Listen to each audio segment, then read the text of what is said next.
For speedy trial of 1.66 lakh rape, POCSO cases, government to set up 1,023 special fast-track courts. Each of these special courts is expected to dispose of at least 165 such cases per year, said a proposal by the Department of Justice under Union Law Ministry. Prashant Jhawar resigns as non-executive director of Usha Martin. Alleges several illegalities and non-compliance of the provisions of law by the directors and management in running the company. Spain beats Argentina for the NBA World Cup. Three-time All-Star Marc Gasol became only the second man to win an NBA crown in the World Cup in the same year after Spain brushed aside Argentina 95-75 here on Sunday. Sourabh Verma wins Vietnam Open Super 100 title. He registered a thrilling 3-game win over China's Sun Fei-Xiang to claim the men's singles title. World title number 22 for Pankaj Advani in IBSF World Billiards Championship.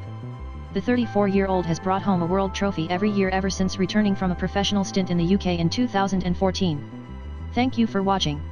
Download weekly, monthly, and yearly current affairs PDF curated by Exam Bazaar experts to boost your preparation.